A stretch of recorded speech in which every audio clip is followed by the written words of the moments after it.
Ilagay mo ang pakakak sa iyong bibig, gaya ng isang agila.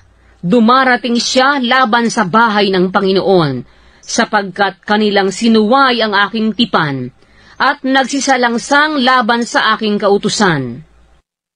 Sila'y magsisidaing sa akin, Diyos ko, kaming Israel ay nangakakakilala sa iyo.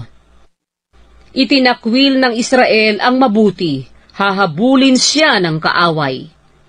Sila'y nangaglagay ng mga hari, ngunit hindi sa pamamagitan ko. Sila'y nangaglagay ng mga prinsipe, at hindi ko nalaman. Sa kanilang pilak at kanilang ginto, ay nagsigawa sila ng Diyos-Diyosan, upang sila'y mga hiwalay. Kanyang inihiwalay ang iyong guya, o Samaria. Ang aking galit ay nag-aalab laban sa kanila. Hanggang kailan sila ay magiging mga musmos? Sapagkat mula sa Israel nanggaling ito. Ito'y ginawa ng manggagawa, at ito'y hindi Diyos.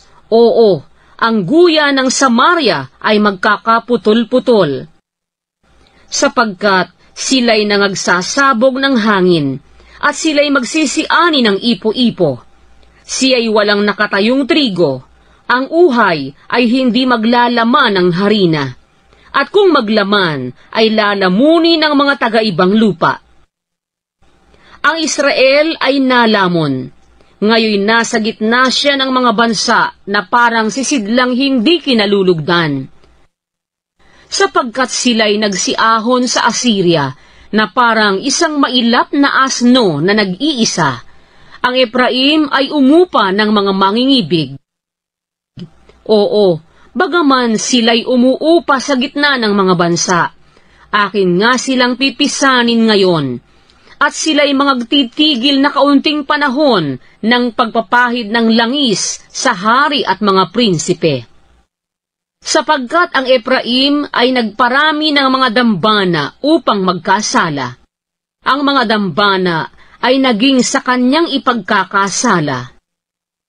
Sinulat ko para sa kanya ang 10,000 bagay ng aking kautusan, kanilang inaring parang katuwang bagay. Tungkol sa mga hain na mga handog sa akin, sila'y nangaghahain ng karne at kinakain nila, ngunit ang mga yaon ay hindi tinatanggap ng Panginoon.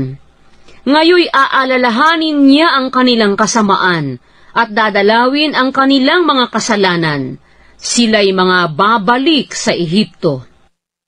Sapagkat nilimot ng Israel ang mailalang sa kanya, at nagtayo ng mga palasyo, at nagparami ang Huda ng mga bayang nakukutaan, ngunit magsusugo ako ng apoy sa kanyang mga bayan, at susupukin ang mga kuta niyaon.